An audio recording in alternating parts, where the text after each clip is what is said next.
In 2025, President Donald Trump designated Nigeria as a country of particular concern for religious freedom violations, calling it Christian genocide. They're killing record numbers of Christians in Nigeria.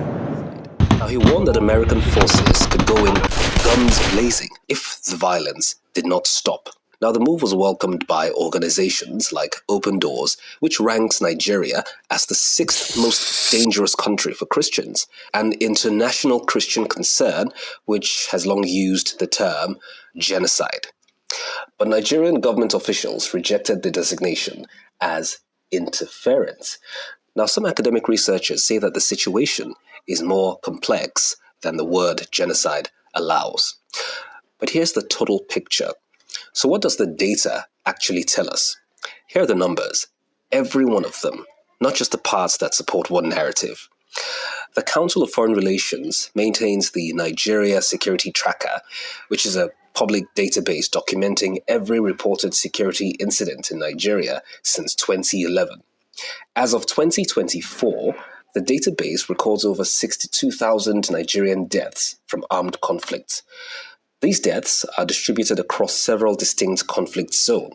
For instance, in the northeast, where you have the likes of Borno, Adamawa, and Yobe states, Boko Haram and Islamic State West Africa province insurgencies have killed an estimated 35,000 to 40,000 people since 2009. Now, according to available demographic data, these three states are approximately 75% Muslim and 25% Christian.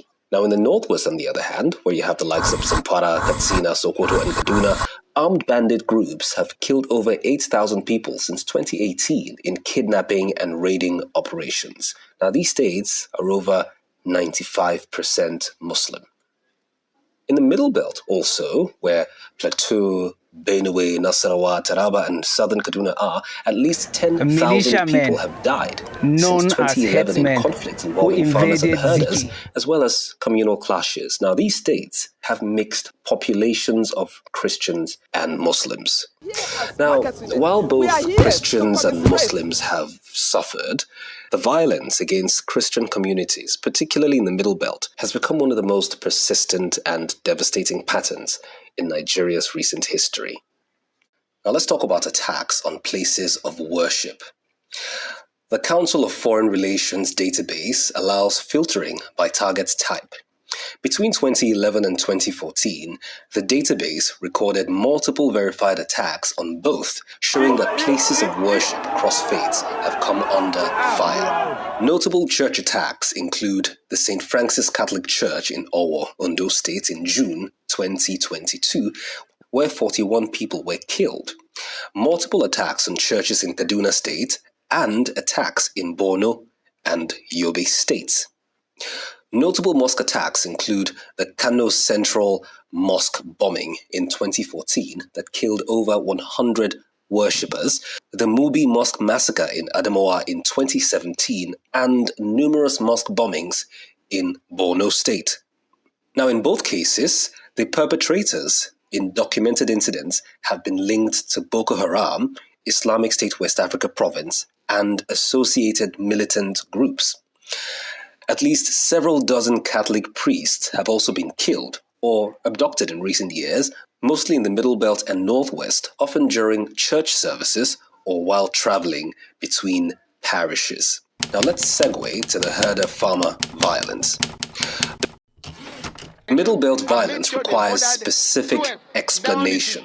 It accounts for a significant share of Christian civilian deaths and sits at the center of the genocide debate. Now, in this region, farming communities are predominantly Christian, talking about the TV, Birom, Idoma, and Tarok, while herders are mostly Fulani Muslims. Between 2011 and 2024, at least 10,000 people have been killed in these conflicts. According to the International Crisis Group's 2021 report, Ending Nigeria's Herder-Farmer Crisis, Nigeria officially has 415 grazing reserves, the highest concentration in Adamawa State. The report notes that most of these reserves exist only on paper, many encroached upon by farms and settlements. The collapse of these reserves has led to the constant movement of armed herders into farmlands, sparking cycles of reprisal violence. Amnesty International's Harvest of Deaths 2018 documented coordinated attacks on Christian farming communities, many carried out with military-grade weapons. Survivors described that entire villages were burned and families wiped out overnight. Human rights groups also recorded retaliatory killings of Fulani herders, but the available evidence shows a clear asymmetry.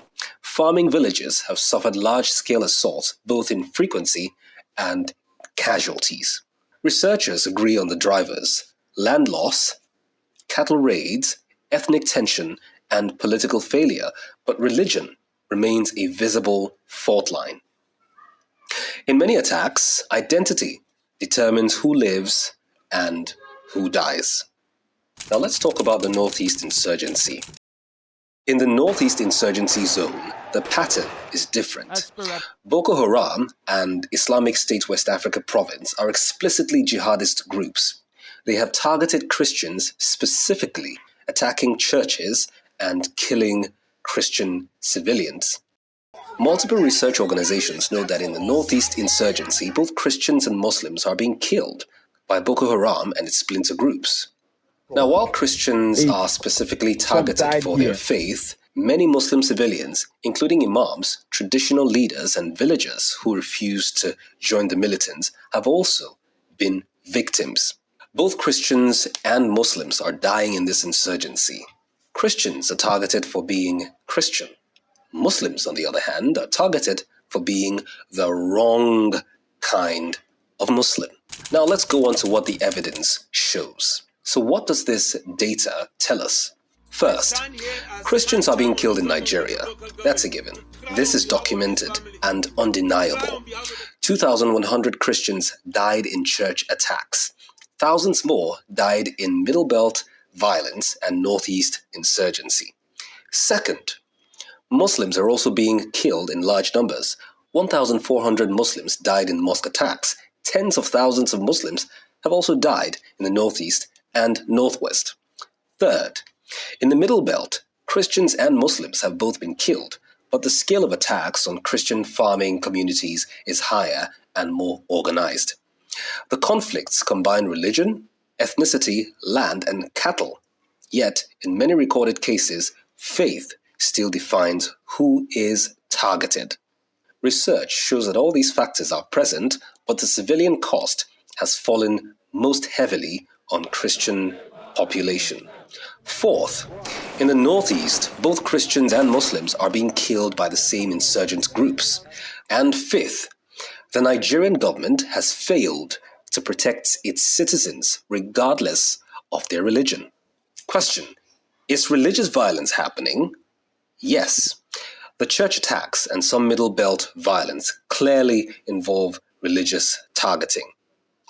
Another question: is it only Christians being killed? No. The data shows Muslims are also dying in large numbers. Then again, the ultimate question: is it genocide? In 2016. The United States government reviewed the evidence and declined to make that legal designation. Under international law, genocide requires proof of a coordinated intent to destroy a group, in whole or in part. Across several regions of Nigeria, from the Middle Belt to parts of Kwara and Niger, survivors tell a consistent story.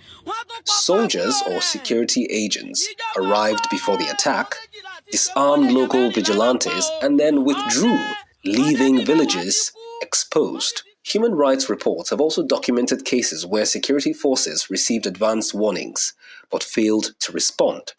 Now, whether that reflects negligence, bias, or something more deliberate remains unanswered.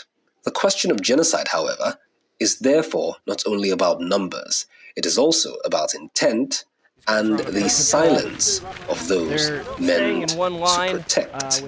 In conclusion, these are the numbers from publicly available databases. 62,000 Nigerians dead. 2,100 Christians killed in churches, 1,400 Muslims killed in mosques, 10,000 dead in Middle Belt farmer-herder violence, tens of thousands more in insurgencies and banditry.